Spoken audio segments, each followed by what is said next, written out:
কোরআন পড়তে ভালো লাগে, কোরআন শুনতে ভালো লাগে, কোরআন জানতে ভালো লাগে, কোরআন মানতে ভালো লাগে।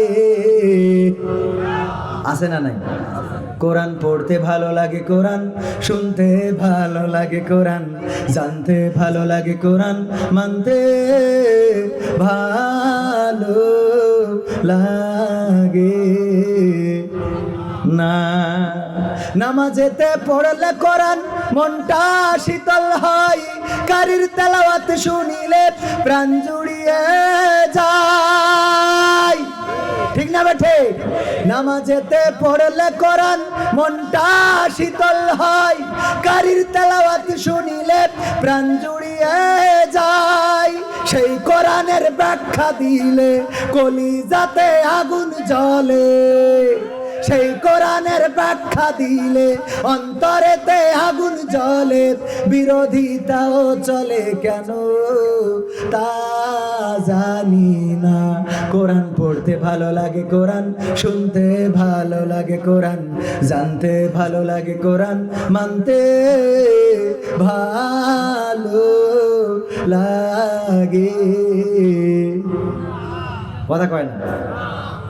নামা কোরআন পড়ে অনেক লোকে শুরু করে দিন, তারা আবার চাই না দেশে কোরআনের আইন।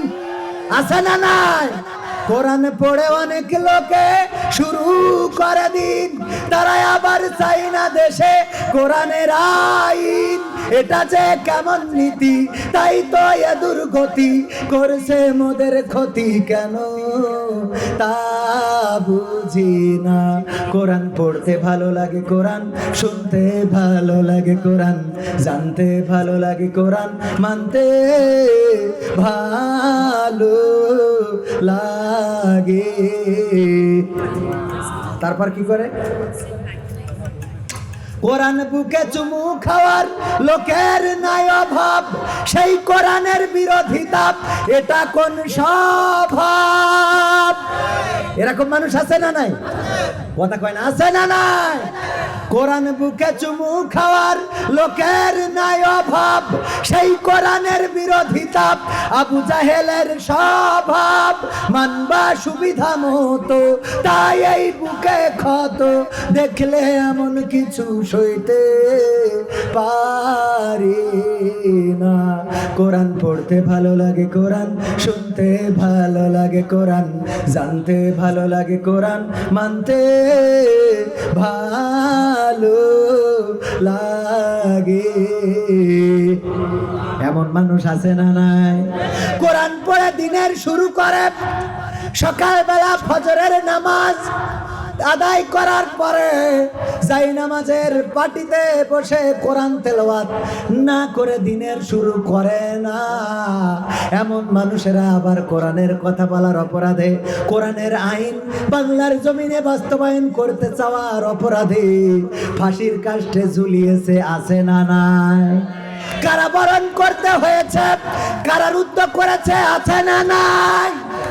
কথা কয় না? কারারুদ্ধ করেছে, হামলা মামলা নির্যাতন নিষ্পেষণ। আমার আমির হামজা ভাই কি এমন অপরাধ করেছে? 3টা বছর কারাগারের মধ্যে থাকতে হয়েছে না হয় নাই?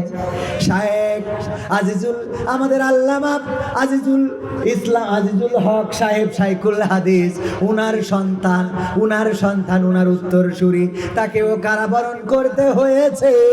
এমনি ভাবে কোরআনের পাকে আল্লামা সাইদিকে 13টা বসন্ত কারাগারে থাকতে হয়েছে না হয় নাই? কথা কয় না? হয়েছে না হয় নাই? কারাগারে থাকলেন, এই দুনিয়ার জমিনে বের হতে দেয়া হলো না। কি এমন অপরাধ? অপরাধ একটাই, আল্লাহর জমিনে আল্লাহর দিন কায়েম করতে চেয়েছেন, আর কায়েম করার দায়িত্ব দিয়েছেন কি? আল্লাহ বলছেন, ইয়া আইয়ুহাল্লাযীনা আমানু হাল আদুল্লুকুম আলা তিজারাতিন তুনজিকুম মিন আযাবিন আলীম। আল্লাহ বলছেন, ওগো আমার বান্দারা, আমি কি তোমাদের এমন একটা ব্যবসার কথা বলে দেব যে ব্যবসা করলে তোমরা কঠিন জাহান্নামের আযাব থেকে বেঁচে যাবে? তারপরের আয়াতে আল্লাহ ব্যবসার কথা বলে দিয়েছে না দেয় নাই?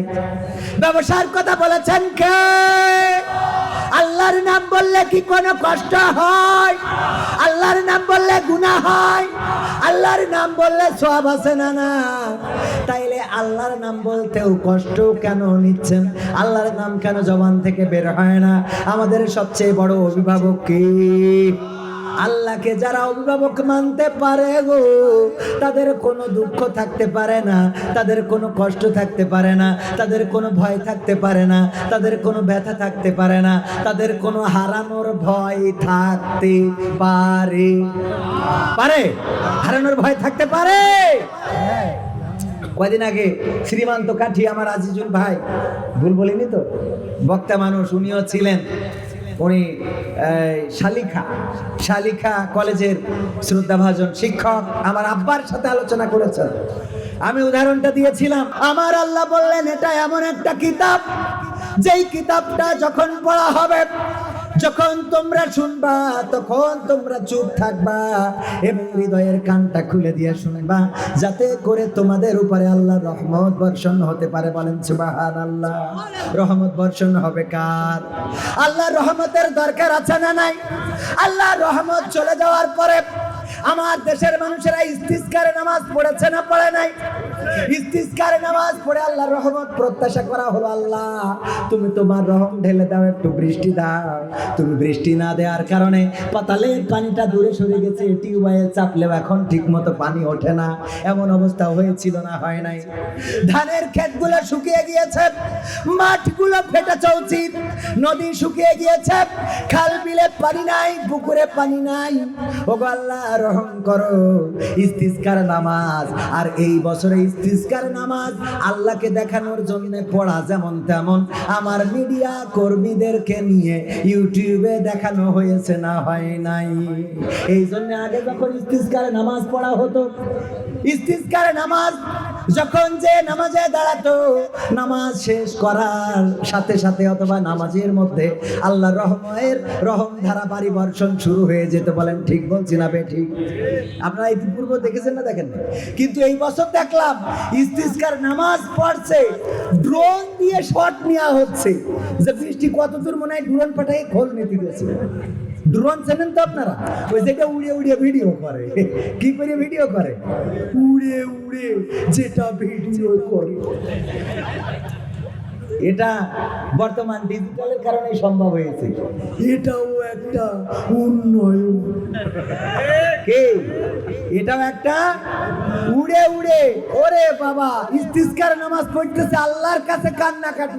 কি আর আল্লাহর কাছে কান্নাকাটি? মিডিয়ার ক্যামেরা গুলো, মাইক্রোফোন গুলো রেডি আছে কিনা আগে দেখে নিয়ে তারপরে যে